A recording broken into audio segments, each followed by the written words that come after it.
आओगे तो मैं एक सिंपल चीज़ याद दिलाता हूँ। इस साइड है, एक साइड क्यों जा ही रहा है। आयनिक कंपाउंड्स में आओगे तो आयनिक कंपाउंड किन्हें कहते थे? अगर 9th याद हो, पॉजिटिव और नेगेटिव आयंस पढ़े हुए थे। सॉल्ट अगर आपके आयनिक कंपाउंड है तो बिल्कुल सीधी सी बात आता हूँ, सबसे कॉमन सॉल्ट आपके लिए ले लेता हूँ। सबसे कॉमन सॉल्ट जैसे आप जानते हैं NaCl के नाम से, और NaCl पे आप जाएंगे तो ये आपको मालूम है NaCl का मतलब होगा आपके लिए Na पॉजिटिव और Cl नेगेटिव आयन। इसका मतलब जितने भी सॉल्ट हैं चाहे कोई सा भी क्यों ना हो, हमेशा सॉल्ट में आप देखना दो पार्ट होंगे, एक पॉजिटिव आयन होगा, दूसरा आप देखेंगे नेगेटिव आयन होगा। कोई सा भी सॉल्ट है, मैंने कहा था टेबल सॉल्ट या कॉमन सॉल्ट है। कोई और याद दिला देता हूँ, फॉर एग्जाम्पल टफ सा उठाएगा आदमी तो आदमी कह देगा पोटेशियम नाइट्रेट, और बहुत अच्छे से मालूम है पोटेशियम नाइट्रेट में 2 आयन्स होते हैं। ये मान चलूँगा 10th में एक जनरल जानकारी आपको रही है। कौन सा? एक होगा पोटेशियम का मेटलिक पॉजिटिव आयन, और एक आपका कॉम्प्लेक्स आयन होगा। कॉम्प्लेक्स आयन कौन सा होगा? NO3 negative. अगर आपको नहीं भी याद है तो भी कोई बहुत बड़ी समस्या नहीं है, क्योंकि आपके लिए बता दें जैसे अपन केमिस्ट्री चूँकि फर्स्ट चैप्टर दोबारा एक बार पढ़ाएंगे, ये पूरी बेसिक केमिस्ट्री में एक बार पढ़ाता हूँ। आयन कौन कौन से हैं, वैलेंसी कौन कौन सी हैं, कैसे आप फॉर्मूले लिखेंगे और कैसे आप इक्वेशन राइट अप करेंगे। जब तक वो नहीं आते होंगे तब तक हम यहाँ पहुँचते ही नहीं है। इसलिए मैंने कहा था ये तो एक जनरल चर्चा करते हैं। दूसरा मैंने कहा था इसके पहले मैं एसिड और बेस पढ़ा रहा था। एसिड और बेस में जैसे सुरेश जी को याद होगा, हमने एक रिएक्शन बताई थी और वो रिएक्शन थी आपकी न्यूट्रलाइजेशन। न्यूट्रलाइजेशन रिएक्शन क्या होती है? न्यूट्रलाइजेशन रिएक्शन का मतलब ये होता है जब भी आप किसी एसिड और किसी आप बेस को आपस में रिएक्ट करेंगे तो दोनों एक दूसरे की प्रॉपर्टीज़ को एंड अप कर देते हैं। सिंपली कहा जाए दे न्यूट्रलाइज ईच अदर, और न्यूट्रलाइज का मतलब समझ में आ रहा होगा ख़त्म कर देना।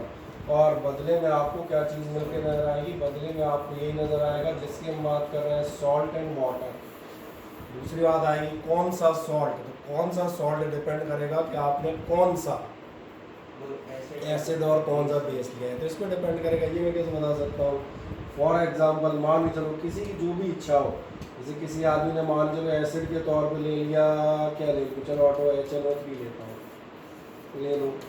मान चले बेस के तौर पे हम जो है मिल्क ऑफ मैग्नीशिया ले लेते हैं। मिल्क ऑफ मैग्नीशिया का नाम सुना है किसी ने? हाँ ना, बताओ। मिल्क ऑफ मैग्नीशिया जो है आप एसिडिटी जब कभी हम कहते होगी तो उसको रिलीज़ करने का काम में आता है मैग्नीशियम हाइड्रोक्साइड। जैसे आप करेंगे तो आपका ध्यान जाएगा, इसमें जो सबसे पहला काम होगा H और ये OH, ये आपके बना लेंगे पानी। तो इनको अलग कर देता हूँ, मेरे किनारे ये होगा अपने H2O, ये अलग कर दिए मैंने उठा के। अब सॉल्ट तुम पूछ रहे थे कौन सा बनेगा, तो नहीं है सॉल्ट बनेगा ये पॉजिटिव आयन, ये नेगेटिव आयन। तो इन्हीं की हेल्प से जो आप चीज़ बना रहे होंगे वो आपकी किस फॉर्म में बन के आ जाएगी? सॉल्ट के फॉर्म में। फिर जो मैं कह रहा था, अगर आपने नहीं पढ़ा है तो जब हम स्टार्ट करेंगे तो ये चीज़ हमने सिखाई थी, आई विल रिपीट इट। और ये कि मैग्नीशियम नाइट्रेट MgNO3 नहीं लिखा जाता, मैग्नीशियम नाइट्रेट जो आप लिखते हैं तो ये लिखा जाता है। और आप पूछेंगे ऐसा क्यों?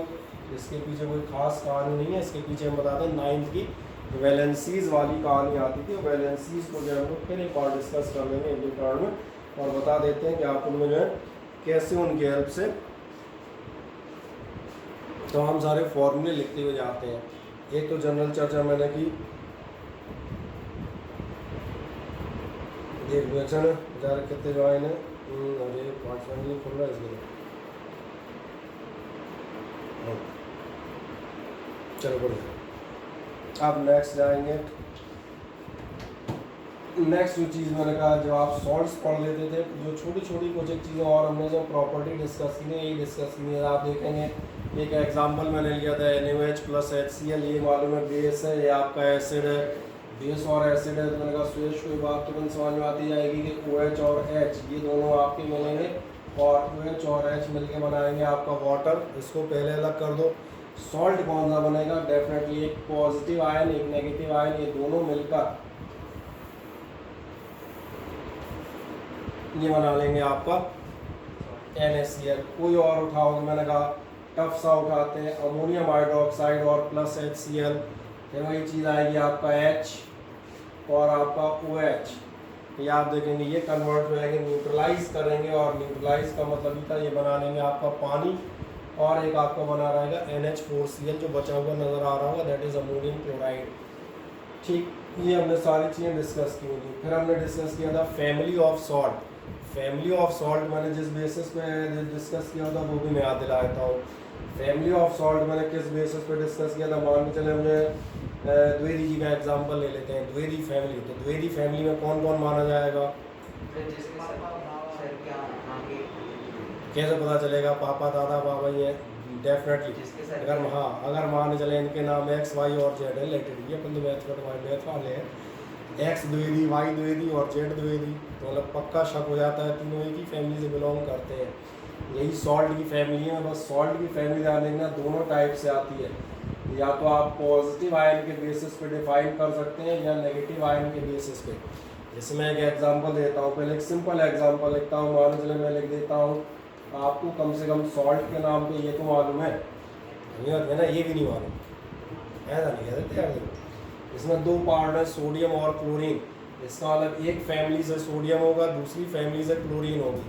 जैसे आपने ध्यान दिया होगा, जो आपके पापा की फैमिली होगी पूरी द्विवेदी फैमिली होगी। हमारे मामा क्या है, शर्मा, तो मतलब तुम्हारे मामा नाना और जो होंगे सब शर्मा ही शर्मा होंगे, है ना। कम से कम 5 किलो शर्मा होंगे, नहीं होंगे। इसका मतलब ध्यान देखना, दो अलग अलग फैमिलीज आप देखते हैं। अगर मान के चले आप कहते हैं सोडियम फैमिली के सॉल्ट, मतलब सोडियम के तमाम सारे आप वेराइटीज़ गिना सकते हैं। फॉर एग्जांपल, जैसे अगर मैं सिर्फ लिखता हुआ जाऊँ तो आप कह सकते हैं सोडियम फैमिली में कौन आएगा, या मैं लिख देता हूँ कि ये मैं किस फैमिली की बात कर रहा हूँ, ये मैं बात कर रहा हूँ सोडियम फैमिली। सोडियम क्लोराइड होगा, सिंबल तो याद है थोड़े बहुत, नहीं याद है, सोडियम ब्रोमाइड। और आप उठाओगे, आप कह सकते हैं सोडियम नाइट्रेट, सोडियम सल्फेट, और भी कोई याद आ जाए, समझ आ रहा है, सोडियम कार्बोनेट, लगा सोडियम बाइकार्बोनेट या सोडियम हाइड्रोजन कार्बोनेट। कैसे शक हो गया कि सारे एक ही फैमिली में है, फैमिली भी दिख रही होगी, कौन सी है वो भी नजर आ रहा होगा, कौन सी फैमिली है उसमें क्या बताना, दिख जाती है। अच्छा, अभी बात करते हैं क्लोराइड फैमिली की। क्लोराइड फैमिली में जाओगे तो क्लोराइड फैमिली के लिए सिंपल ले लेते हैं। चलो अपन लेते हैं, क्या ले लें, अपन ले लेते हैं, एक तो था ही NaCl, एक मैं ले लेता हूँ मैग्नीशियम क्लोराइड, एक मैं आपके ले लेता हूँ एल्यूमिनियम क्लोराइड, मैं लेता हूँ जिंक क्लोराइड, और कोई ले लें आयरन क्लोराइड, और एक आपको याद आ जाए कैल्शियम, है ना, कैल्शियम क्लोराइड। अच्छा ये बताओ इन सारे सॉल्ट में क्या खास बात है, सब क्लोराइड फैमिली में बिलोंग करते हैं, दैट्स ऑल। तो अपने आप समझ में आ गया होगा आप क्या कैसे फैमिली कहते हैं। तो अभी चूंकि जल्दी जल्दी पढ़ा रहा हूँ, पढ़ा चुका हूँ, बाकी ध्यान रखना रफ्तार में इससे कम रहती। क्या कहेगा, जैसे यहाँ पर आप बताएगा NaCl and HCl belong to the family of chloride salt. ये दोनों क्लोराइड है, क्यों, क्योंकि दोनों में Cl लगा हुआ है। फिर चाहे वह सोडियम का क्लोराइड हो, चाहे पोटेशियम का, चाहे मैग्नीशियम का, और चाहे मैंने कहा आयरन या एल्यूमिनियम का। अब अगली चीज़ को आती है, जब आप इन फैमिलीज़ को पढ़ते हैं तो आप जब शीट देखेंगे तो शीट आपके पास प्रिंटेड फॉर्म में जाएगी। अभी तो क्या हो रहा था, अभी तो हम PDF भेज देते थे, वैसे प्रिंट निकाल कर आएगी, कोई दिक्कत नहीं। जैसे मान लीजिए कोई भी एक एग्जाम्पल, यही बात कर रहे थे ना, सोडियम आयन्स। सोडियम सॉल्ट में क्या क्या कॉमन होगा, सब में सोडियम के आयन होंगे तो सोडियम सॉल्ट कहलाएंगे। जैसे sodium chloride, sodium nitrate, sodium sulphate, sodium carbonate. किसी आदमी ने कहा भैया मैग्नीशियम सॉल्ट बताओ, तो मैग्नीशियम सॉल्ट में क्या खास बात होगी, मैग्नीशियम फैमिली यानी कि मैग्नीशियम सॉल्ट का मतलब ही है सबके पास मैग्नीशियम है, बस मैग्नीशियम बदलते जाओ। मैग्नीशियम का chloride, sulphate, nitrate, carbonate, bicarbonate, और भी कोई मैंने कहा। इसके अलावा छोटा काम करना, ऊपर से सेकंड स्विच वाला फैन बंद कर देना, पीछे सबसे ऊपर जाओ, ऊपर वाली जो है ना, मैं तुमको मैंने क्यों करा दिया मैं यही बता दूंगा। लाइट चलिए, जो मैंने क्या है, इतना लोड नहीं लो, जाए बीच में बंद हो जाए। ठीक है, अभी अपन थोड़ी देर इससे काम चला लेंगे। ठीक है, तो ये समझ में आते होंगे। और भी फैमिलीज आपको मिल जाएंगी, जैसे chloride salt, copper salt, carbonate salt. अब तो वही रिपीटेड है। ये कहा कार्बोनेट सॉल्ट क्या होंगे, या हमने कहा मान लो कहा देखो कार्बोनेट वाले, ये थे कार्बोनेट सॉल्ट में क्या होगा, कार्बोनेट आयन होंगे। अब अंदाज लग रहा होगा, इसको देखने की जरूरत नहीं पड़ेगी। कार्बोनेट बताओ, खुद ही बता सकते हो। Sodium, potassium, zinc, aluminium, copper, 4-5 नाम तो सबको याद रहते हैं। Sodium carbonate, copper carbonate, zinc carbonate, potassium carbonate, aluminium carbonate, और याद आ जाए बेरियम कार्बोनेट, बेरिलियम कार्बोनेट क्योंकि पीरियोडिक टेबल तो देखिए ना, वो तो ढेर बार है। यहाँ तो मैं वो 4-5 कॉमन नाम मैंने लिए जो जनरली हर आदमी को मालूम होते हैं, इसलिए मैंने वो नाम लिए। मैंने कहीं भी सीजियम कार्बोनेट नहीं कहा। सीजियम कार्बोनेट पता नहीं नाम सुना हो नहीं ना सुना हो, लेकिन कैल्शियम नहीं सुना हो, पोटेशियम नहीं सुना हो, संभावना कम है। तो अपना काम में 5-6 में चल जाएगा। 2 या 3 एग्जाम्पल ही तो पूछेगा, बाकी आप कोई सा भी लिख लो, कोई दिक्कत नहीं। देन इसके बाद ये याद रखना, हम डिस्कस कर रहे थे हाइड्रोलिसिस ऑफ सॉल्ट्स की। हाइड्रोलिसिस मैंने बताया था, किसी भी सॉल्ट में आप पानी मिक्सअप करेंगे तो सॉल्ट अपने 2 पार्ट में ब्रेक कर जाता है, पॉजिटिव और नेगेटिव, और उन्हीं दोनों पार्ट्स के बेसिस पर यहाँ पर एक चीज़ आती है। अब इसके लिए क्या है, आपको एक एसिड बेस वाला टॉपिक पढ़ा हुआ होना चाहिए, तब हाइड्रोलिसिस आपको समझ में आएगी। इसलिए अभी इसकी नोट डिटेल में चर्चा नहीं करूँगा, ये जब चैप्टर में आपको पढ़ाऊँगा तब ये फुर्ती से तब लिया जाएगा। हाइड्रोलिसिस ये बताती है कि अगर मान के चलें अपने पास में तीन सॉल्ट लिखूँ, एक में लिख देता हूँ NaCl, एक में लिखता हूँ सोडियम कार्बोनेट, और एक में लिख देता हूँ मान के चले चलो ऐसा लिख देता हूँ मैग्नीशियम सल्फेट। कहने के हाँ सर आपकी स्क्रीन नहीं दिख रही। मेरी स्क्रीन नहीं नजर आ रही है, ऐसा कैसे हो सकता है? इसकी आपको कैमरा ऑन है इसका इसका कैमरा ऑन नहीं, इसका कैमरा तो ऑफ था। स्क्रीन दिख रही, कोई बात नहीं, एक बार रिज्वाइन, वैसे हमें तो नज़र आ रही थी, ऐसा क्या दिक्कत है? एक सेकंड। अच्छा, मेरा ये वाला कैमरा भी ऑन है, कोई बात नहीं, मैं इस कैमरे को बंद कर देता हूँ ना।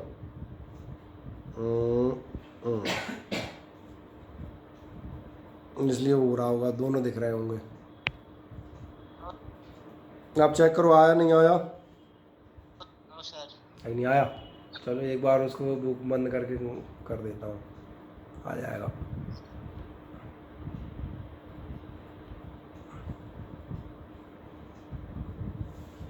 अभी नहीं आया? सर आ गया। तो आ गया होगा। कोई दिक्कत नहीं, क्या होता है जो बोल रहा होता है उस पर फोकस कर जाता है, जिसकी आवाज़ आ रही है ना। बाकी स्क्रीन आप डबल टैप कर देंगे लॉक भी हो जाती है, कोई समस्या नहीं।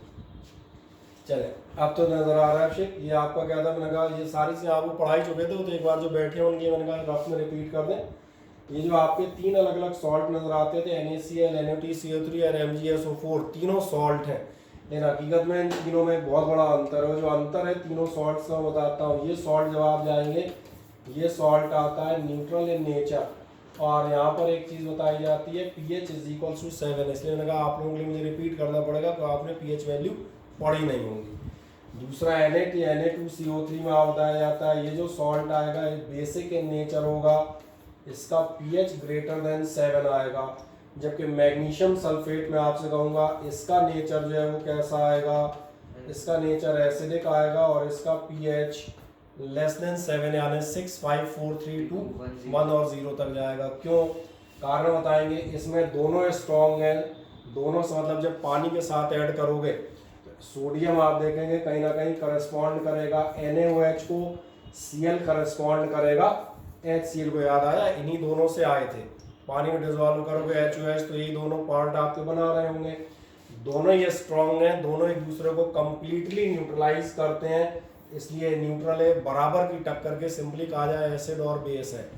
लेकिन जब आप सेकंड नंबर पे जाते हैं, यहाँ देखना इसके जो करस्पॉन्डिंग एसिड बेस आएंगे, Na के करस्पॉन्डिंग तो समझ में आ रहा होगा, सोडियम के करस्पॉन्डिंग जो आपका बेस है वो बेस कहीं से नजर आ गया होगा, वो तो कौन सा होगा, NaOH। लेकिन CO3 के करस्पॉन्डिंग जो एसिड आएगी वो एसिड आती है कार्बोनिक एसिड। अब सवाल बनता है कार्बोनिक एसिड स्ट्रॉन्ग एसिड होती है कि वीक, कोई बताएगा? बोले बाल को तुम बता दो, कार्बोनिक एसिड कैसी होती है, स्ट्रॉन्ग या वीक?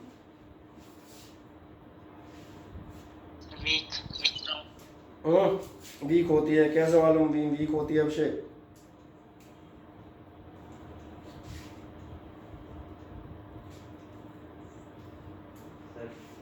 भूल गए, कोई बात नहीं।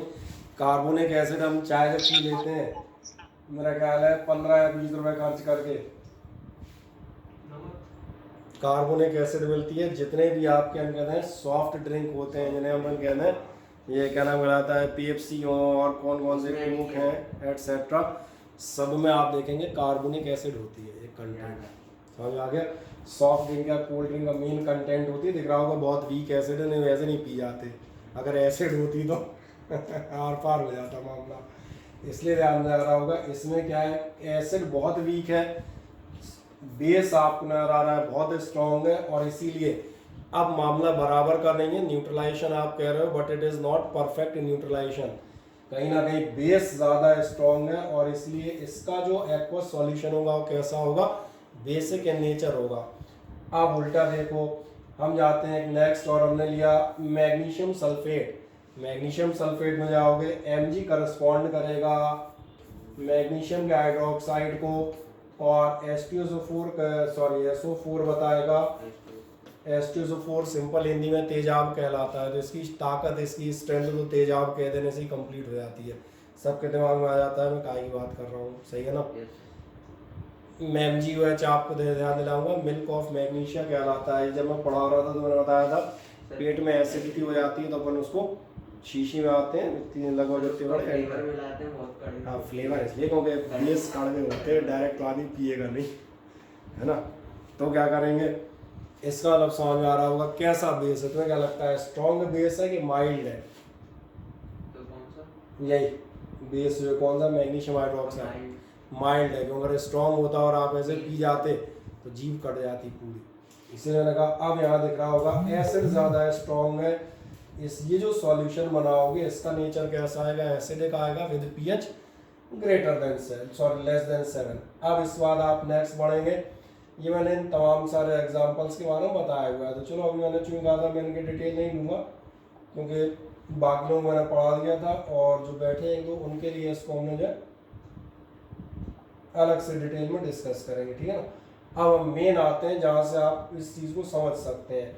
आए हम आपके सिलेबस में जो हम बताते हैं 2-3 सॉल्ट हैं और उनके यूज हैं, इनको आप चाहें तो एक बार समझ सकते हैं और हल्का सा याद भी रख सकते हैं। जैसे कॉमन सॉल्ट मेरा अंदाजा सबको मालूम होगा, कॉमन सॉल्ट NaCl कहलाता है, सोडियम क्लोराइड होता है, ये मालूम नहीं होने का सवाल ही नहीं। दूसरी बात आप जाएंगे, जब आप कॉमन सॉल्ट पे चलते हैं तो फिर एक अगली चीज़ आती है, कॉमन सॉल्ट आखिरकार मिलता कहाँ है, तो कहाँ से मिलता है, तो अपना साधारण नमक, सी वाटर। सही है, आप देखेंगे सी वाटर, और एक्चुअली में आप देखेंगे 3 तरह के सोर्सेज मिलेंगे। नंबर 1 सी वाटर, मैक्सिमम 90% यहीं से आएगा, आप बिल्कुल सही है। कैसे होता है आप देखेंगे, कभी गुजरात जाए तो आपको नमक के खेत दिखेंगे, और ये मैं लास्ट टाइम भी बात कर रहा था, मैंने कहा था नमक का खेत, ये मैं समझ लिया नमक का डल्ला बोएगा, उसमें नमक का प्लांट निकल रहा है धीरे धीरे सफ़ेद कलर का नमक का खेत आप देखेंगे, इतने इतने बड़े बड़े खेत में चौकोर वो काट देते हैं। अपने खेतों में अपन बीज डालते हैं, वहाँ कुछ नहीं करते, समुद्र का पानी भर देते हैं, क्योंकि ज़मीन में कुछ और पैदा हो भी नहीं सकता। समझ आ रहा है क्या होगा, टाइम के साथ आप देखना पानी इवेपोरेट हो जाएगा, वो भी आपको अपनी तरफ से इवेपोरेट नहीं करना है, बिल्कुल फ्री ऑफ कॉस्ट मामला चलता है। समझ आ रहा है। और पानी इवेपोरेट हो गया तो तुम्हें कोई समुद्र में गया है कभी? देखा है नहीं, दूर से देखा नहीं, कभी समुद्र में गए हो?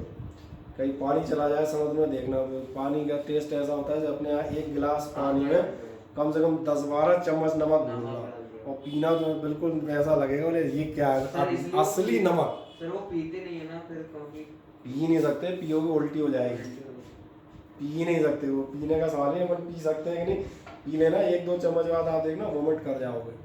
तो क्यों वोमिट कर जाओगे, कहा ना 1 गिलास पानी में घर में कितने चम्मच नमक डाल दें, 10-15 चम्मच नमक डालो और फिर पियो, कितना पी पाओगे? 1 घूंट, दूसरा और तीसरे में तो बाहर निकल जाएगा वापस, बोले है सर। इसलिए अगर कोई यानी वो कर लेता है तो उससे वॉमिटिंग के लिए नमक डाल के पानी पिलाया जाता है, तो इसीलिए पिलाते हैं, जिससे जो उसने खाया वो निकल ज़्यादा लोग जो है कि कोई जहर खा ले, या आपसे पूछ रहे हैं कोई पॉइजनस केस हो तो नमक जो है डला हुआ पानी उसे पिलाते हैं। नमक डला पानी आते हैं, ज़्यादा नमक डला होगा बॉडी बहुत तेज़ी से बाहर फेंकेगी, तो एकदम से जहाँ उल्टी हुई तो जो भी जहर के पार्ट हैं जो भी कम से कम डाइजेस्ट नहीं हुए, भविष्य में बॉडी में अगले 15 मिनट डाइजेस्ट होते वो बाहर निकल जाते हैं। सर कितना टाइम लगता है मैक्सिमम डाइजेस्ट होने को? किसमें? Poison?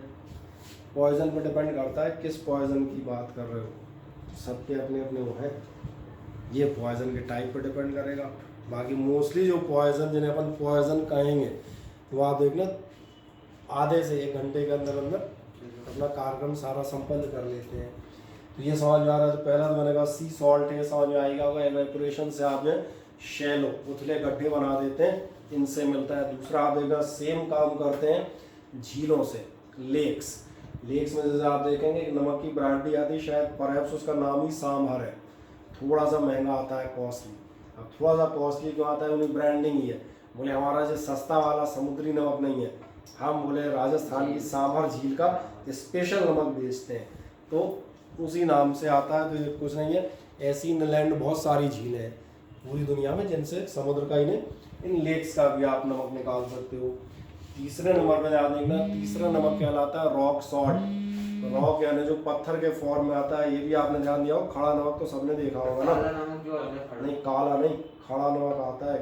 सर काला भी खड़ा आता है, पीस काला भी खड़ा आता है, काले की तो बनाते हैं उसमें वो सब आंवला आंवला मिला के, जो अपन ये सिंपल ही देखते हैं। व्रत का नमक? हाँ, व्रत वाला। ये रॉक सॉल्ट क्यों है, आपको समझ में आएगा। रॉक सॉल्ट इसलिए है क्योंकि एक्चुअली कभी जहाँ समुद्र हुआ करता था वहाँ से पानी हट गया, नमक छोड़ गया, वो नमक आप देखेंगे। आपने ज्योग्राफी में हम कहते हैं रॉक्स का फॉर्मेशन पढ़ा होगा। रॉक या चट्टानें कैसे बनी ज़मीन में, हाई प्रेशर और हाई टेम्परेचर से। ये जो नमक दब गया, ये भी आप देखेंगे काय में कन्वर्ट हो गया, नमक के पत्थरों के तौर पे कन्वर्ट हो गया, तो उनको आप ले आते हैं, तो रॉक सॉल्ट हो गए। तीनों आपको मिल जाएंगे। कौन से मिल जाएंगे? टेबल सॉल्ट कहलाता है, as it is used as an important food material. अब मैंने कहा अब आपको जो बेहतर समझ में आएगा वो कैसे आएगा, जैसे शीट आप रखे बैठे होंगे जो वगैरह था, शीट में आप चाहें तो एक बार घर से पढ़ के आ सकते हो, कोई रोक टोक नहीं है, ये बेहतर माना जाएगा। तो कौन किस टाइप का स्टूडेंट है, जो अभी आप पूछ रहे थे कौन कितनी देर में डाइजेस्ट होता है, तो टाइप ऑफ द स्टूडेंट पर डिपेंड करेगा। मैंने शीट दे दी, मेरा काम यहाँ ख़त्म हो जाएगा। मैं नहीं कहूँगा कल घर से पढ़ के आना, मेरी बात समझ आ रही है ना? अब ये रोज़ रोज़ कहाँ एक को ध्यान दिलाएंगे, तुम शीट पढ़ के नहीं आए, तुम आए के नहीं आए, ये तो लेट इट बी में चलता है। शीट दे दी है, आपको मालूम है हम क्या पढ़ा रहे हैं, अगर आप घर से 15 मिनट पढ़ के आए तो बेहतर है। उसके बाद हम पूरी शीट यहाँ कंप्लीट जो आप पास रिटर्न में होगी वो यहाँ मौजूद होगी। हम पूरी शीट की एक लाइन डिस्कस करते हुए जाएंगे 2 बार, ठीक है ना? तो मैं इस पर भी चलता हूँ, जगह ध्यान दिया होगा, जहाँ वैसी चीज़ आती है खट से बगल में निकल आता हूँ, तो वो कोई दिक्कत नहीं है। तो ये तो सिंपल चीज़ ही। चलो, और मैंने कहा अब एक खास बात बताएंगे, जो आपका नॉर्मल नमक आता है, कभी आपने ऐसा ध्यान दिया जो आपका नॉर्मल नमक का पैकेट आता है उसमें एक वर्ड लिखा होता है और उसमें वर्ड लिखा होता है आयोडाइज, ऐसा कभी ध्यान दिया है? हाँ, क्योंकि आप देखेंगे उसमें आयोडीन मिक्स होती है, और आयोडीन मिक्स होने का रीज़न होता है, सर वो ऐड भी आता है? हाँ, गवर्नमेंट भी ऐड करती है। किसके नाम? आयोडीन मिला इसलिए आता है ग्वाइटर। ये देखा होगा कई बार गला फूल जाता है, तो अब शहर में तो नहीं मिलेंगे, गांव में मिलते हैं कई बार। ये गला फूल जाना, थायराइड ग्लैंड होती है बॉडी में, उसकी फंक्शनिंग आयोडीन पे डिपेंड करती है। तो इसलिए गवर्नमेंट ने उस बीमारी ख़त्म हो जाए तो नमक में ही आयोडीन मिला दिया, क्योंकि नमक के बिना तुम खाना खाओगे नहीं, तो नमक जाएगा तो आयोडीन। अब तुम्हें आयोडीन की अलग से टैबलेट दी जाए तो कोई खाता था कोई नहीं खाता था, किसी ने ली किसी ने नहीं लिया, बोले नमक में मिला है, अब तो तुम्हें जाएगा ही जाएगा, चाहे अनचाहे उतना जा नहीं है। मैंने कहा ये भी आपको समझ में आ जाएगा जनरली। तो क्या मौजूद होता है आप देखेंगे, ये आपसे बताता है कि it contains small amounts of potassium iodide and thus table salt sold in market is labelled as iodised salt. इसलिए मार्केट में जो आपको मिलता है वो किस नाम से जाना जाता है? आयोडाइज्ड सॉल्ट के नाम से जाना जाता है। क्यों चाहिए पड़ता है, जो भी मैं कर रहा था ऐसे इशारा किया था मैंने, देखें, is essential to protect us from thyroid disorders, यानी कि disorder of the thyroid gland. कहाँ मिलेगी आपको? गले में, थ्रोट में। ये क्लियर हो जाता है जनरली। ओके, देन हम एक और चीज़ पे चलेंगे अगली।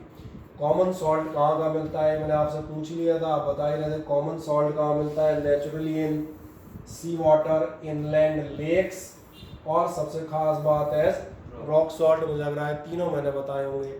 ये जो पैराग्राफ है मनोरंजन का है, common salt from sea water, वैसे ही पढ़ सकते हो, खुद ही समझ में आ जाएगा। Sea water contains many dissolved salts in it. The major salt present in sea water is common salt. सबसे ज़्यादा कौन सा प्रेजेंट होता है? कॉमन सॉल्ट या NaCl।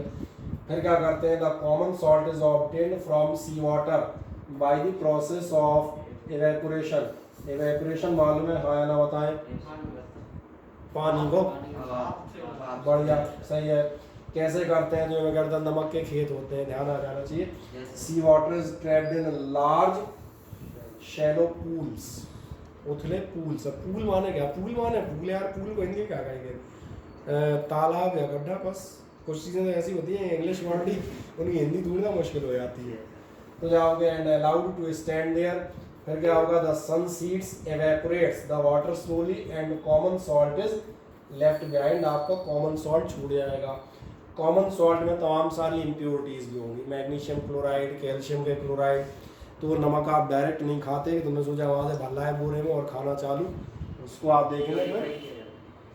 जैसे कभी आप गुजरात जाएं, द्वारका ऐसा सोमनाथ तो वहाँ अक्सर जाते हैं, तो आप देखेंगे वहाँ जब जाते हैं तो रास्ते में ही नमक के खेत भी दिखते हैं और टाटा केमिकल प्लांट का बहुत बड़ा प्लांट दिखता है। टाटा केमिकल्स का प्लांट कुछ नहीं करता, ये जो नमक जाएगा ट्रकों में लद के वहाँ जाएगा। फिर जो मिट्टी मिली है, मरी हुई मछलियाँ और केकड़े भी मिले हैं, वो भी तो मिले होंगे ना, छोटे मोटे, ऐसा थोड़ा ना।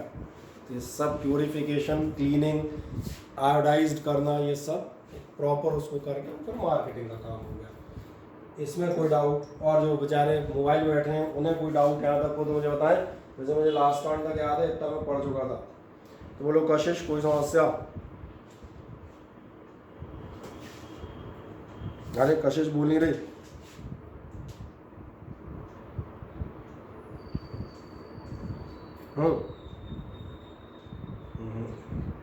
जी मजेदार बात हो जाती है, कई वालों को भी आवाज़ नहीं आती। चले अभिषेक और रामू, कोई दिक्कत नहीं बताए? नहीं, इतनी कहानी समझ में आ जाती है। इसके बाद हमें एक नेक्स्ट याद है, common salt from inland lakes. इसमें भी वही है, झीलों से मिलेगा। कौन सी झीलों से मिलेगा? अगर आपको जो मैं बता रहा था, अगर हल्का सा ध्यान हो तो मैंने कहा था large quantities of salt are obtained by natural evaporation of water in inland lakes. कौन कौन सी? ये नाम याद रखिएगा। जनरली सांभर झील राजस्थान, बाकी और भी है। ग्रेट सॉल्ट लेक है तो नाम से दी जाती है, ग्रेट सॉल्ट लेक। एक आपकी लेक एल्टन है रशिया में, ठीक है। कम से कम एक नाम मैंने कहा, एक तो याद रख ही सकते हो, sambar. Common salt from underground deposits. Underground का था जो खोद के आप रॉक्स के फॉर्म में लाते हैं, वो मिलेगा। ये कहाँ मिलेगा? The large crystals of common salt found in underground ellipsoids are called. जो अंडरग्राउंड आपको बरामद होंगे रॉक सॉल्ट कहलाते हैं। जनरली इसका कलर देखेंगे आप, नमक जैसा सफ़ेद नहीं होगा। क्यों नहीं होगा? येलो ब्राउन सा क्यों हो जाता है? अंदाजा आप खुद ही समझ में आएगा। ये वो सॉल्ट है जो मिट्टी में बना है, तो definitely other salt, other chemicals मिट्टी, लेकिन वो मिट्टी के फॉर्म में नहीं होती, वो तो पत्थर हो गया, लाखों साल पहले मिट्टी का कुछ और हो गया। वो जो मिलता है तो एग्जैक्ट जो आपको समुद्र वाला मिलता है वाइट कलर का, बिल्कुल अल्ट्रा वाइट नहीं मिलेगा। ये भी अंदाज लग जाते हैं, ठीक है। इसके बाद हम कहते हैं कुछ थोड़ी देर बाद केमिस्ट्री स्टार्ट होगी। वो कहाँ से स्टार्ट होगी? यहाँ पर हम लास्ट टर्न पर थे। लास्ट टर्न में जो थे हमने कहा था कॉमन सॉल्ट आपका जो आप साधारण नमक लेते हैं कि इम्पॉर्टेंट स्टार्टिंग मटेरियल माना जाता है। जब आप केमिस्ट्री में उतरेंगे तो कुछ चीज़ें जैसे कॉस्टिक सोडा है, NaOH, तो आपकी chlorine, bleaching powder, baking soda या कॉस्टिक सोडा, ऐसी चीज़ें अगर मुझे बनानी है तो इन सबको बनाने के लिए जो स्टार्टिंग मटेरियल होगा, कहाँ से बनाना शुरू करें, तो आप काय का इस्तेमाल करते हैं? आप इस्तेमाल करते हैं कॉमन सॉल्ट का। अब आदमी कई बार आपसे ये भी पूछ लेता है कि आखिरकार आप कॉमन सॉल्ट का इस्तेमाल क्यों करते हैं?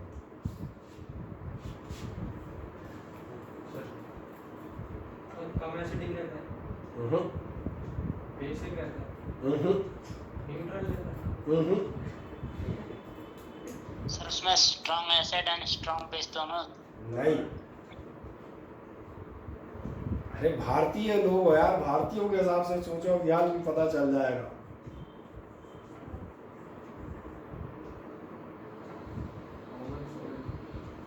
नेचर से मिला। मैंने कहा अगर आप जो है मान के चले सोडियम हाइड्रोक्साइड इंडस्ट्रीज के लिए चाहिए, इंडस्ट्रीज में paper pulp industries, textile industry, इसको बहुत बड़े पैमाने पे कॉस्टिक सोडा यानी NaOH की ज़रूरत होती है।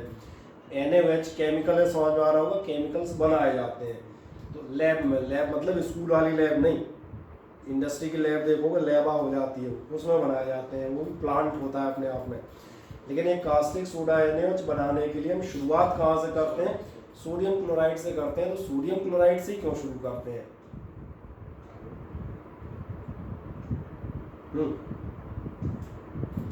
बताओ बाल को, अभिषेक बताओ फुर्ती से।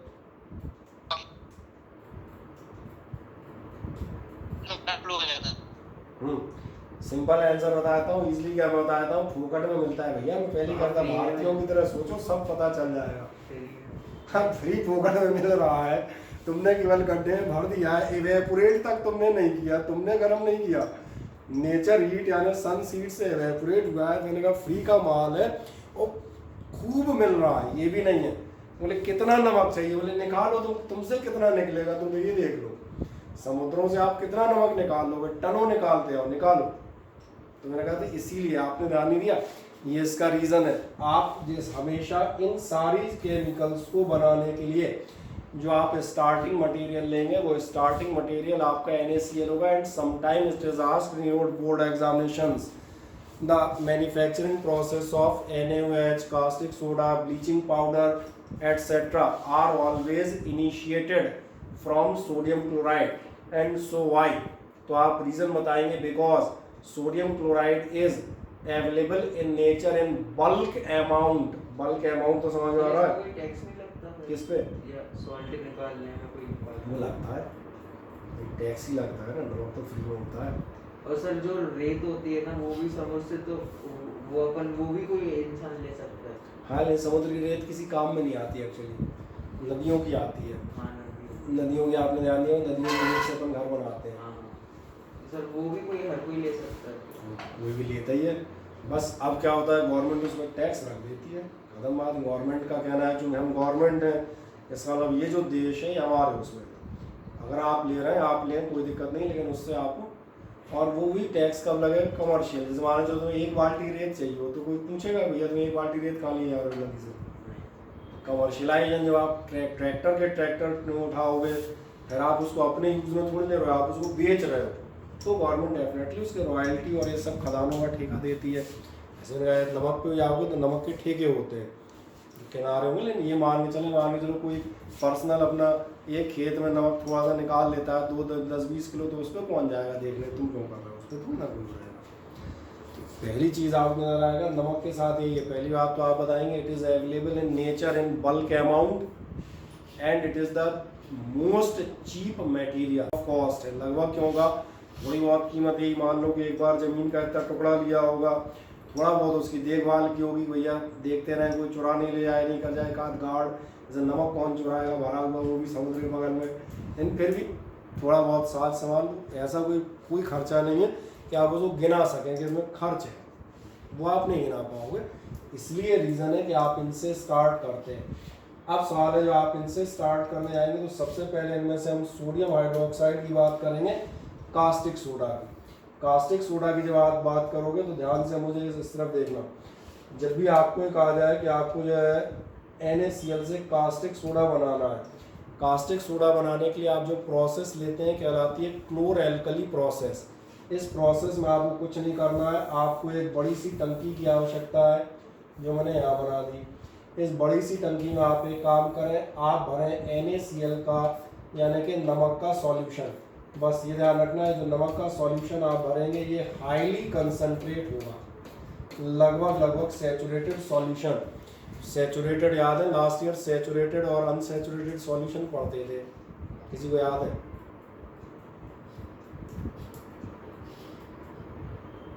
हाँ ना,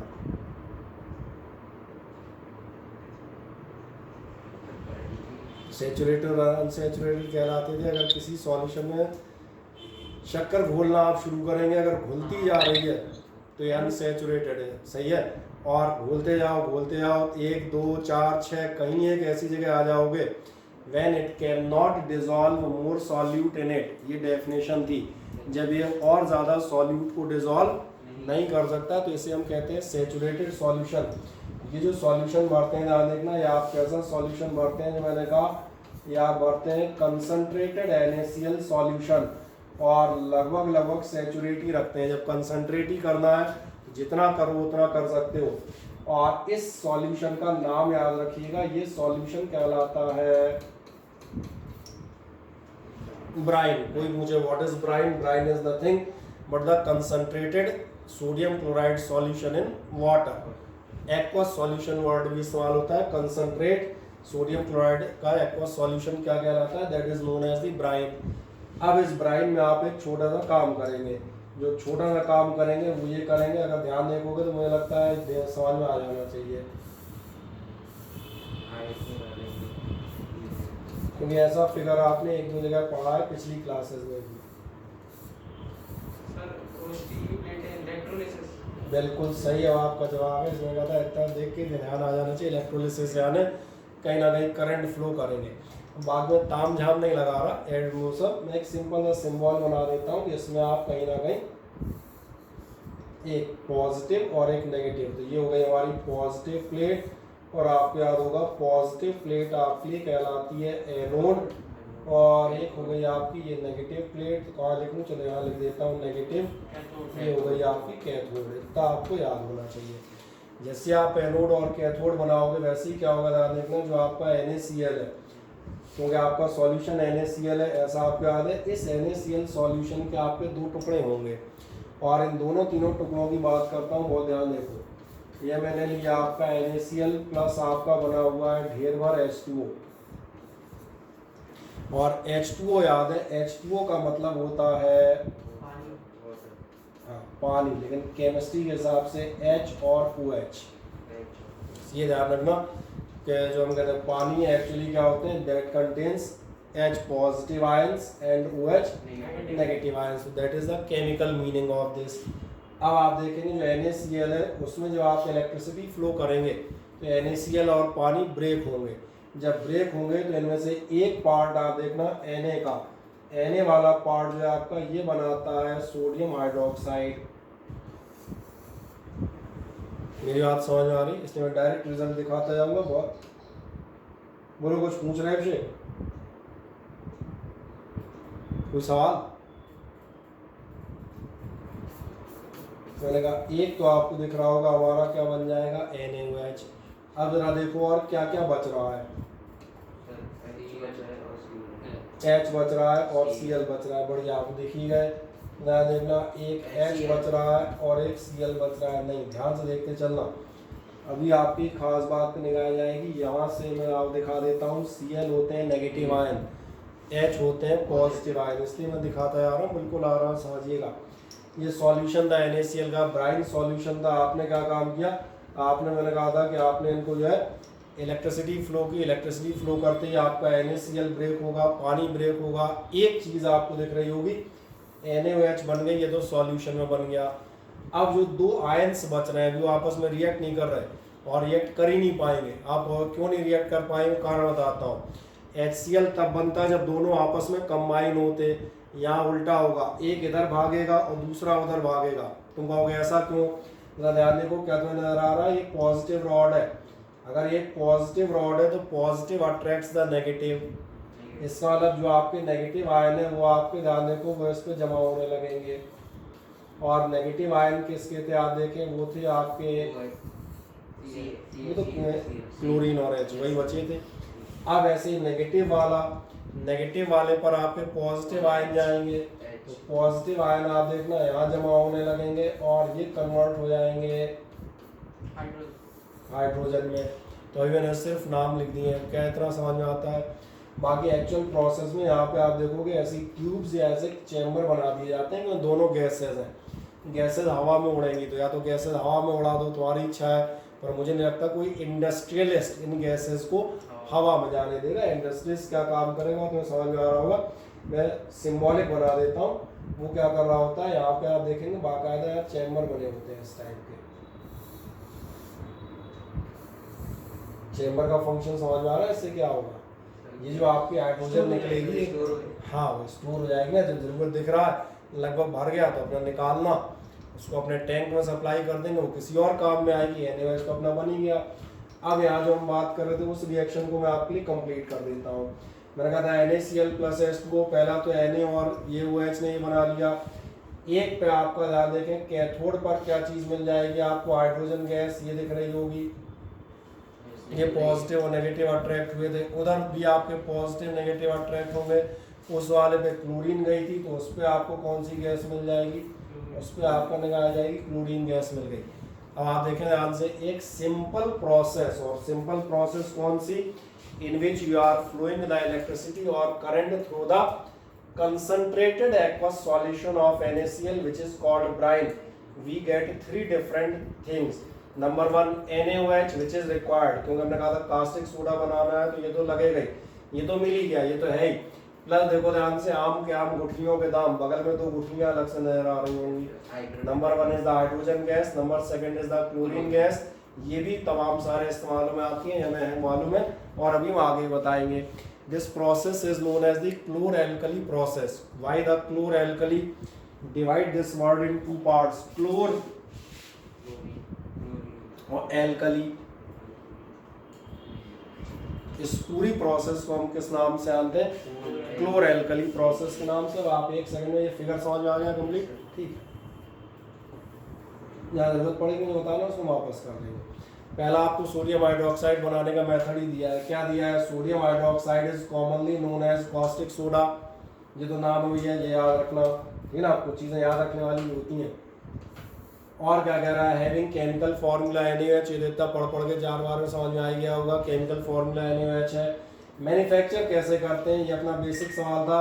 तो कहता है is manufactured by the electrolysis of concentrated aqueous solution of sodium chloride called brine। अब याद नहीं हो, एक बार घर जाके जरूर पढ़ना पड़ेगा, तो मैं मान के चलता हूँ आदमी याद हो जाएंगे। When the electricity is passed through a concentrated aqueous solution of sodium chloride या brine, it decomposes और क्या करता है, to form sodium hydroxide, chlorine and hydrogen. और किसी ने कहा शक, तो मैंने कहा वापस, decomposes to form sodium hydroxide, यहाँ रह जाएगा, और साथ में लेंगे hydrogen and chlorine. That's all for this process. ये क्लियर हो जाती है। आज देखें अगली बार में कुछ नहीं, इसी की इक्वेशन मिलेगी, वो पहले बता चुके हैं। हाँ, तुम कहोगे यार 2 नहीं लगा था, मैं कहूँगा वो बैलेंसिंग है, वो एक प्रॉपर लिखने का तरीका है। तो भैया जब इक्वेशन फाइनल लिखते हो, ये सबको याद होगा, फर्स्ट चैप्टर केमिस्ट्री का सबने लगभग फर्स्ट तो सबने उत्साह में पढ़ा ही होगा। पहला चैप्टर तो आदमी साइंस खोलता है, पहला तो पढ़ ही लेता है। तो मैंने कहा बैलेंसिंग तो नहीं भी आती, तो आइडिया हो गई बैलेंसिंग करते हैं। ये वही है, सोडियम हाइड्रोक्साइड है, ब्राइन, पानी, इलेक्ट्रोलिसिस, NaOH बना, क्लोरीन बन गई और साथ में बन गई हाइड्रोजन। और जो आपसे बात कर रहे थे, दिस प्रोसेस इज कॉल्ड, इसमें क्लोर-एल्कली मत पढ़ देना, क्लोर-एल्कली लिखिए। क्या है क्लोर-एल्कली, क्यों, क्योंकि chlor for the chlorine and alkali for the, तो आपको याद जाएगा, कोई ऐसी अलग चीज़ नहीं पढ़ा रहे, जो आपको बता रहा हूँ वही आपके पास रिटर्न है। क्या कहेगा, during electrolysis Cl2 gases produced at the anode, positive electrode, क्योंकि Cl के आयन पहले बता रहे थे कैसे थे, नेगेटिव, पॉजिटिव पर जाएंगे। देन कहता है H2 gases produced at the cathode, क्यों, क्योंकि H आयन कैसे होते हैं, पॉजिटिव, ये नेगेटिव या कैथोड पर जाएंगे।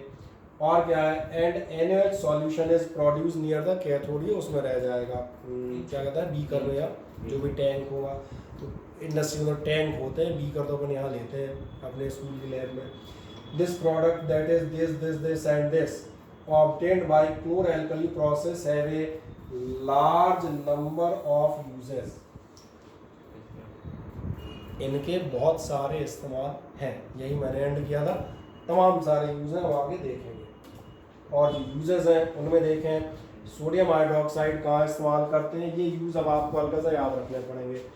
सोडियम हाइड्रोक्साइड, कास्टिक सोडा बताऊँ, कास्टिक सोडा से साबुन बनता है, कपड़े धोने वाले, तो कहीं ना कहीं वो तो दिख ही जाएगा, soap and detergent, artificial textile fibre, या किसी बुक में जाओगे तो आर्टिफिशियल फाइबर टेक्सटाइल जो है, यहाँ पर आपको मिलेगा आर्टिफिशियल सिल्क, मुझे लगता है ये भी मालूम होगा। हाँ सर। हम्म, सर जो गुड डव और मेरा कौन सी क्लास रही होगी, 7वीं 8वीं रही होगी। एक फाइबर टू फैब्रिक नहीं पढ़ते थे, नेचुरल फाइबर और आर्टिफिशियल फाइबर। 7th class. हाँ मुझे याद है कहीं था ये, ध्यान आ गया। आर्टिफिशियल सिल्क भी कहलाता है, कागज बनाने में काम में आता है। डीग्रीजिंग मेटल्स, डीग्रीजिंग मेटल्स मतलब जो मेटल्स हैं जो उन पे ग्रीस या ऑयल लगे हुए हैं। जैसे मान लीजिए कोई मशीन पार्ट है, ये मशीन पार्ट जैसे आपने यहाँ से कबाड़े में बेचा, अभी मशीन पार्ट वापस जाते हैं, दोबारा इनको मेल्ट करके वापस वो करते हैं। और ध्यान देगा मशीनों के पार्ट में 2 किलो ग्रीस लगी होती है, वो ग्रीस नहीं हटाओगे तो मेटल में इम्प्योरिटी की तरह उसी में मेल्ट होकर चली जाएगी ना। तो काय काम में आता है डिग्रीजिंग, लेबोरेटरी में इस्तेमाल होता है। और सबसे खास बात एब्जॉर्बिंग पॉइजनस गैसेस में होता है और पेट्रोलियम इंडस्ट्री में होता है। तो कितने यूज़ दिए मैंने, 1 2 3 4 5 6 7, मेरा अंदाज़ है कम से कम आपको 2-3 याद रखने चाहिए, क्योंकि आपका क्वेश्चन क्या होगा, sodium hydroxide write down the chlor alkali process for the caustic soda और NaOH and give its two uses। Sir इसका डायग्राम बना के एक्सप्लेन कर दो। हाँ डायग्राम बना तो कहीं कोई दिक्कत नहीं, आप डायग्राम बना दे तो कहीं कोई दिक्कत नहीं। डायग्राम तो माने चलना अपनी तरफ से होते हैं, अगर आप डायग्राम बनाना भी चालू कर देते हो अगली क्लास से, वैसे 10th तक नहीं कहता, 11th से ज़रूर कहता हूँ कि डायग्राम्स बनाना सीख लें। आप डायग्राम बना रहे होंगे तो उससे क्या होता है, जो आप आंसर दे रहे हैं उसका इफेक्ट, उसका प्रभाव बढ़ जाता है। सामने वाले को समझ में आता है कि हाँ पे अच्छी चीज़ लिख रहे हैं। जिस दिन आप क्या लिखेंगे या कुछ नहीं लिखेंगे, ये पता होगा तो हम सब लिख लेंगे, हमें चिंता ही नहीं होगी हम क्या लिखें। उसने आपसे क्या पूछा है, what is the chlor alkali process, give 2 uses of chlor alkali process, तुम लिख सकते हो मोटे तौर पे। और 2 यूजेज तो या 6 है, मेरा मानना है 6 भूल जाओगे, 4 याद रहेंगे, तो कोई से 2 आपको जो इमीडिएटली पेपर में एकदम से बैठे बैठे याद आ जाए।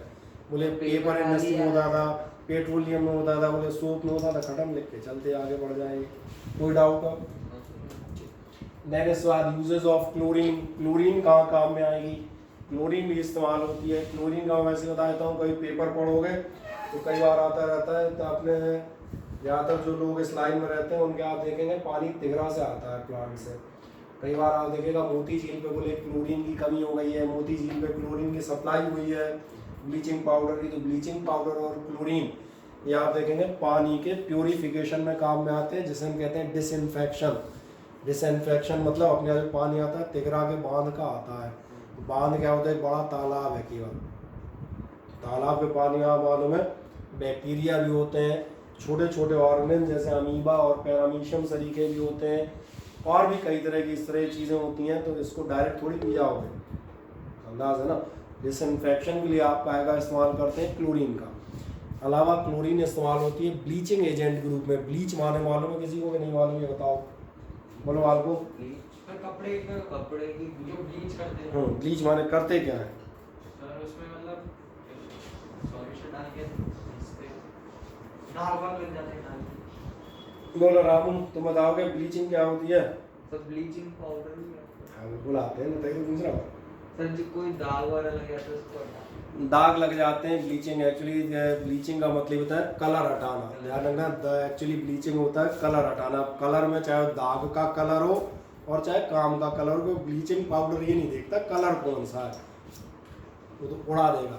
इसलिए आपने कई बार ध्यान दिया हो, कई लोग जो हैं वो उसमें जाके हम कहते हैं सैलून्स में चेहरे को भी ब्लीच कराते हैं। और ध्यान देखना उसमें भी हम बताते हैं थोड़ा सा ब्लीचिंग पाउडर मौजूद होता है, और कभी ज़्यादा हो जाए तो आदमी, हाँ आदमी 1 महीना तक मुंह दिखाने लायक नहीं बचता। सर ज़्यादा ब्लीच करने से फेस काला भी होता है। तो इसीलिए हो जाता है बेटा, स्किन बर्न नहीं हो जाएगी तो अंदाज नहीं लगा रहे। हल्का सा ब्लीच कर रहे हो, क्या है डेड सेल्स और ये हट गए, इससे आपकी क्या होती है स्किन में हमेशा डेड सेल्स होते हैं ऊपर। आपने हल्का सा ब्लीच किया तो ऊपर ऊपर समझ आ रहा बिल्कुल लाइट वो हट गए। अब तूने बिल्कुल ही ब्लीच कर दी, पूरे ही हट गए। और लेकिन सर कटिंग वाले बोलते हैं नहीं ऐसा कुछ नहीं होता।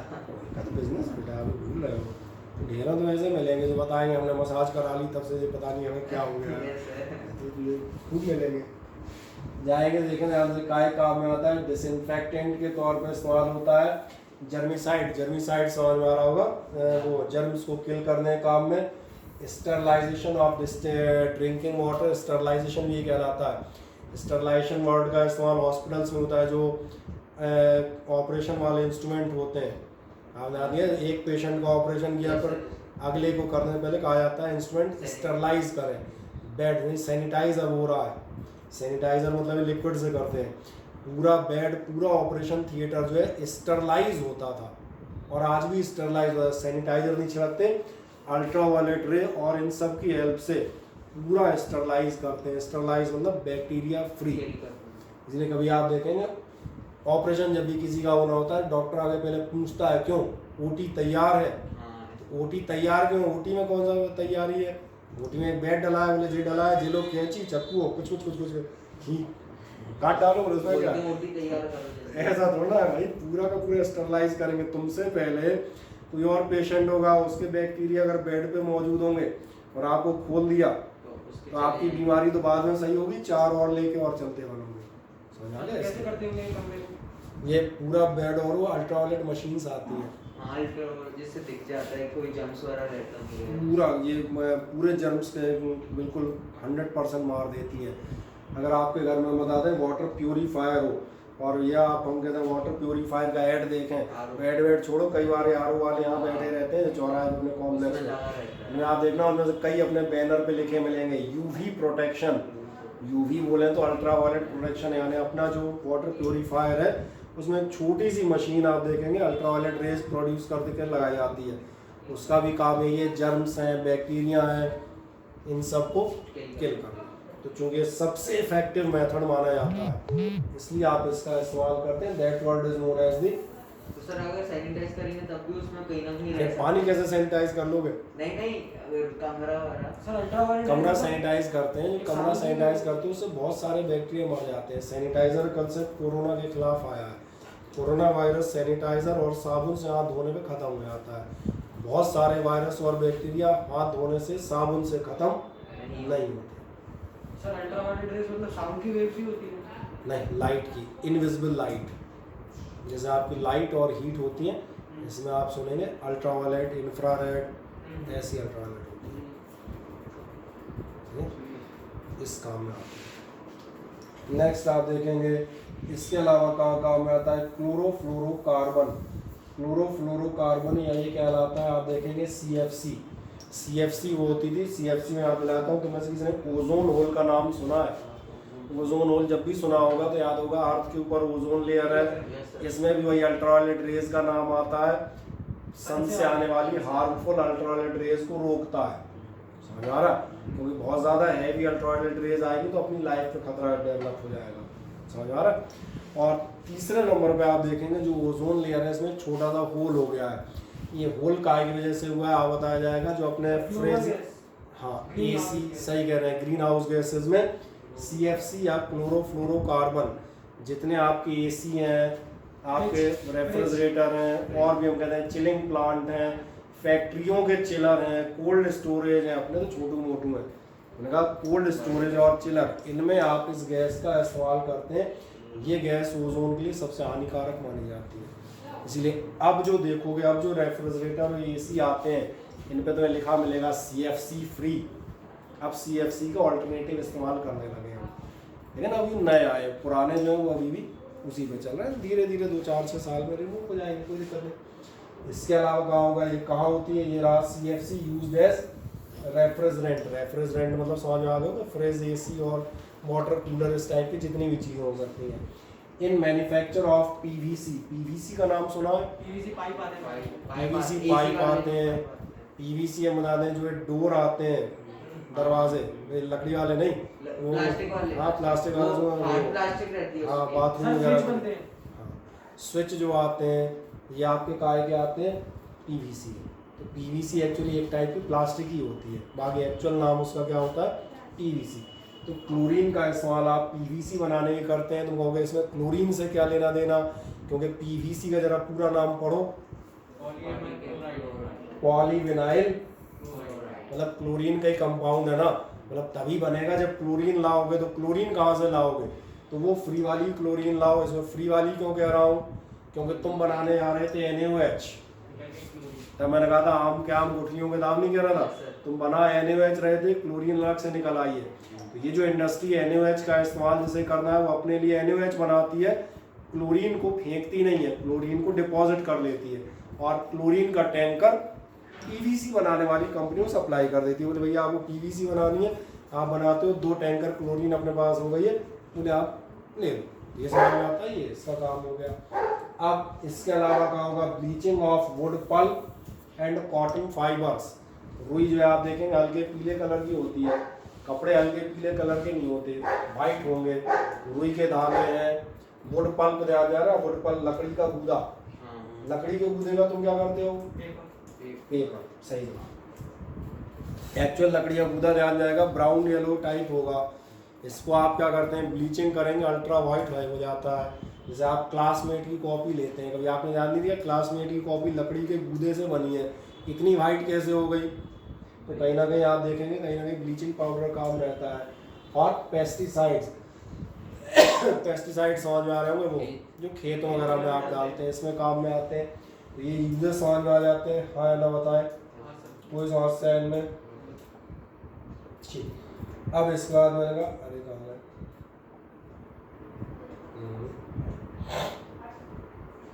ये आपको मोटे तौर पे हम कहते हैं एक तरह NaCl का कार्बन समझ में आ गया होगा। अब अगले टर्न में बता दें, थोड़ा सा क्योंकि आज थोड़ा लेट हो गया था पढ़ाने में, तो एक 15-20 वाला काम बच गया है, तो इसको अपन 20 वाट का अगले टर्न निपटा के फिर नया स्टार्ट करेंगे। जो बचा है वो बता देते हैं। एक यही जो अपन ने कहा था ब्लीचिंग पाउडर बचा है, और एक बचेगा फायर एक्सटिंग्विशर्स बनाना। फायर एक्सटिंग्विशर्स देखें क्या होते हैं, वो जो आग लग जाती है उसकी द्वारा में लाल कलर, पीछे देख लो, बगल में रखा दिखेगा, सही ना, दबाओगे या स्कूलों में देखोगे शेप के कई बार स्कूलों में मिल जाते हैं, कैसे ऐसे नहीं मिलते, ऐसा एक वो लगा होगा, ऐसा नॉब लगी होगी। सर उसमें कुछ स्कूल होते हैं खाली टांग देते हैं। ये बेईमानी है यार, इसमें हम क्या करेंगे, ये थोड़ा ना, ये तो तुम्हारे स्कूल वाले पे डिपेंड करता है, इसका जवाब किसी के पास नहीं है। ठीक है, चलो बच्चों आज की क्लास तुम्हारी यहीं एंड करेंगे, ठीक है ना।